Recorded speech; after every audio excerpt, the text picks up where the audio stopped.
ধরেন আমাদের ইতিহাসের বইগুলাতে সুলতানি আমলের যে শাসন বা আওরঙ্গজেব এই টাইপের শাসকদের কিভাবে দেখা হয়? দখলদার, দাঙ্গাবাজ, তাই না?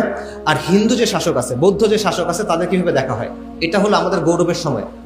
এটা হলো কলকাতা কেন্দ্রিক বায়াসের একটা এক্সাম্পল। আরেকটা দেখেন, আমাদের সমাজ বইগুলাতে কলকাতার নবজাগরণ, যেটা হলো হিন্দু সমাজের ভেতরে একটা সংস্কার মুভমেন্ট, সেটা নিয়ে 4-5 পৃষ্ঠা লম্বা আলোচনা। আর আপনি মুসলিম সমাজের মধ্যে যে সংস্কার আন্দোলন আছে তাদের নিয়ে আলোচনা দেখেন, 1 প্যারা 2 প্যারা। এটা আমি নিজে খুঁজে দেখছি। 23 সালে, 24 সালের শুরুতে আমরা এগুলো খুঁজে দেখছিলাম। হাজী শরীয়তুল্লাহ, ফরাইজি আন্দোলন, তিতুমির, শাহ ওলিউল্লাহ মুহাদ্দিস দেলভি, ঠিক আছে, সৈয়দ আহমেদ শাহিদ, ওলামায়ে দেওবন্দ, বা এই টাইপের যত মুভমেন্ট আছে এগুলো নিয়ে কোনো আলোচনা আপনি পাবেন না। অল্প অল্প কিছু আলোচনা হয়তো বা ফরাইজিদের নিয়ে আসে। এটা সে তুলনা করেন রাজা রামমোহন রায়কে নিয়ে কত লম্বা আলোচনা, ঈশ্বরচন্দ্র বিদ্যাসাগরকে নিয়ে কত লম্বা আলোচনা। বায়াসের একটা এক্সাম্পল এটা। আচ্ছা, ব্রিটিশ বিরোধী আন্দোলনে মুসলিমদের যে লম্বা গৌরবের ইতিহাস, এটা আপনি পাচ্ছেন না। ফকির আন্দোলন থেকে শুরু করে, ফকির বিদ্রোহ থেকে শুরু করে 1857 সালে মহা অভ্যুত্থান বলেন, বালাকোটের কথা বলেন, বারাসাতের কথা বলেন, তিতুমিরের কথা বলেন, খিলাফত আন্দোলনের কথা বলেন, মাওলানা উলায়াত আলী, মাওলানা ইনায়েত আলী, ওনাদের কথা বলেন, ফরাইজিদের কথা বলেন, এই আলোচনা নাই।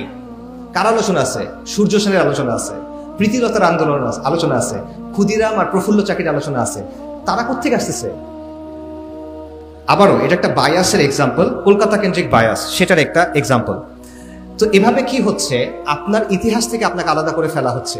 ব্রিটিশ বিরোধী যে আন্দোলন, আমাদের যে সংগ্রাম, সেখানে আপনার রোল যেটা ছিল, ইসলামের যে ভূমিকা ছিল, মুসলিম পরিচয়ের যে ভূমিকা ছিল, এটা কিন্তু আপনি মুছে ফেলতেছেন।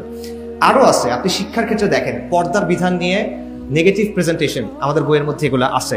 আমাদের ইসলাম শিক্ষা বইতে ইসলামের এমন সব ব্যাখ্যা দেওয়া হচ্ছে যেটা হলো রাষ্ট্রের অনুমোদিত ব্যাখ্যা, সেকুলারদের অনুমোদিত ব্যাখ্যা, সেটা আপনি দিতে পারতেছেন।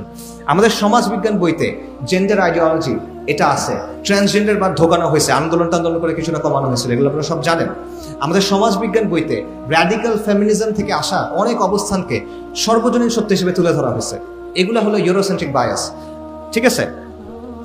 সো এটার ফলে কি হচ্ছে, একদিকে আপনি তার অবস্থানটাকে সর্বজনীন হিসেবে তুলে ধরতেছেন, অন্যদিকে আপনার যে অবস্থান, আপনার যে ঈমান, আপনার যে দ্বীনের অবস্থান, সেটাকে তাচ্ছিল্য করতেছেন, যেটা আসলে কিছু না।